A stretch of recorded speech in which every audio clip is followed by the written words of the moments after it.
আমার একটা ফ্রেন্ড কিছুদিন আগে আমাকে বলে মুকুট বানিয়ে দিতে। আমি যেহেতু মুকুটের কাজ করি না, তো আমি আমার চেনা অচেনা সব জায়গাতেই আমি মোটামুটি নক করেছি মুকুটের জন্য। কিন্তু সময়টা এতই কম ছিল যে কেউ অর্ডারটা নিতে পারেনি। তখন আমি ওকে বললাম যে, "তোর কিছুই করার নেই, এত কম টাইমে কেউ অর্ডার নেবে না।" তো ঠিক আছে, ও মেনে নিল। ২ দিন পর আমাকে বলছে, "কেউ অর্ডার নেবে না তো কী হয়েছে? আমি তো তোকেই ফার্স্ট নক করেছিলাম, তাহলে তুই বানিয়ে দে।" তো আমি ১ম এ বললাম, "না, আমার এটা খুব কঠিন কাজ, আমার দ্বারা হবে না, আমি পারব না।" তো বললো, "চেষ্টাই করে দেখ না একটু, যেমনই হোক। একদমই যে পারিস না, কখনো বানাসনি তেমনটাও তো না, আগে তো বানিয়েছিস, ওরকম একটা হলেই হবে।" ওর প্রয়োজন ছিল ৩ টে মুকুট, আমাকে ছবি পাঠিয়েছিল।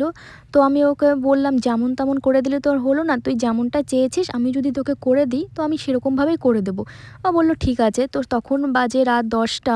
আমি একটা পেজ থেকে, আমার কাছে র মেটেরিয়ালস ছিল না, তো আমি অর্ডার করলাম। আর ও আমাকে যে ছবি পাঠিয়েছিল আমি সেটা দেখে দেখে আর্ট করে ওকে পাঠিয়েছি, তারপর বেস রেডি করেও পাঠিয়েছি। ওর খুব পছন্দ হলো। তার ২ দিন পর আবার বলছে, "একটা কথা বলবো?" তো আমি বললাম, "হ্যাঁ বল।"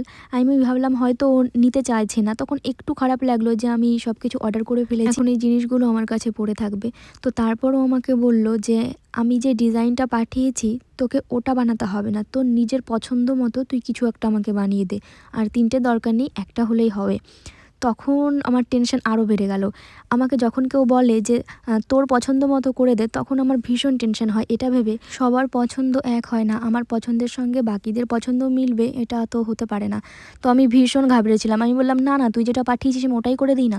তো বলল, "না, না, তুই আমাকে নিজে থেকে কিছু একটা করে দে, তাহলে ডিজাইনটা নতুন হবে, আর যেটা আমি তোকে পাঠিয়েছি ওটা তো কেউ পড়েছে, সেটা দেখেই আমি তোকে পাঠিয়েছি।" তো বললাম, "ঠিক আছে, আমি চেষ্টা করছি।" তারপর আমি আবারও এই বেসটা রেডি করে ওকে পাঠিয়েছিলাম।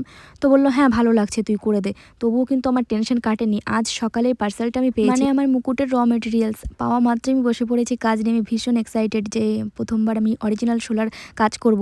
কিন্তু মুকুটটা রেডি করেছি থার্মোকলের শোলা দিয়ে। অরিজিনাল শোলার কাজ আমি করিইনি। সম্পূর্ণ রেডি হওয়ার পর আমি ওকে ভিডিও কল করি। ভীষণ টেনশন, ভীষণ ভয় কাজ করছিল আমার তখন।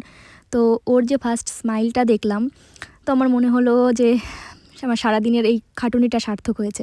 এখনও আমি ঘাবড়ে আছি, আমি ঠিক করে কথা বলতে পারছি না, তুতলে যাচ্ছি। আমি জানি না সত্যি ওর ভালো লেগেছে নাকি আমাকে বলছে এমনি। আমি সত্যিই বুঝতে পারছি না, কারণ আমার পছন্দ সবার পছন্দ হবে এটা আমি সত্যিই মানি না।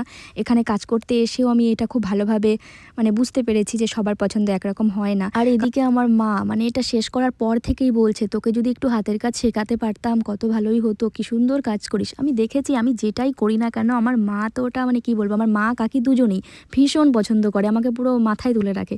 আর এখানে দেখো আমি একটু মাথায় পরেও দেখছি। বিয়েবাড়ির প্যান্ডেলে যখন এই মুকুটটা মাথায় পরে বসবে তখন কেমন লাগতে পারে আমি একটু ইমাজিন করছি। আর কেমন লাগলো জানিও।